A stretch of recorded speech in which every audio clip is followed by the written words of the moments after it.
নমস্কার বন্ধুরা, আজকে বৈশাখী কিচেনের টিফিন ধনেপাতার চপ। তাই ধনেপাতাগুলো আমি কেটে নিয়েছি। বেসন নিয়ে এর মধ্যে খাওয়ার সোডা, লবণ, হলুদ,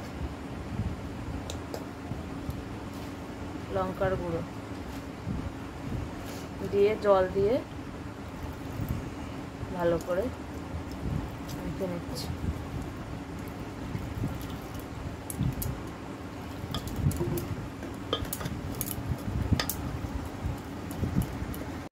মশলা দিয়ে আমার বেসনটা মাখানো হয়ে গেছে। তারপরে কি করে ধনেপাতার চপ বানাতে হয় সেটা দেখাচ্ছি। ধনেপাতা চপ করার জন্য কড়াইতে তেল দিয়ে দিচ্ছি।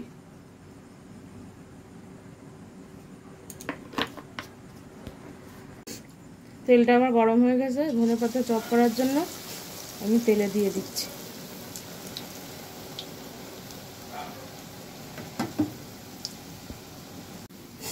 এটা এবার উল্টে দিচ্ছি। ধনেপাতা চপ আমার রেডি, আমি এবার তুলে নিচ্ছি।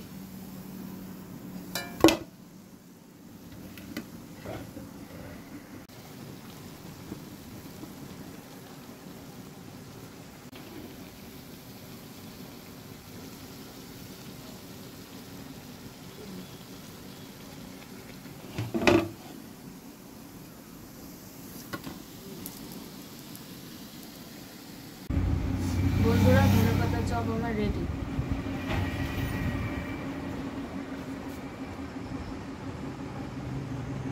ভিডিওটা দেখার জন্য সবাইকে ধন্যবাদ।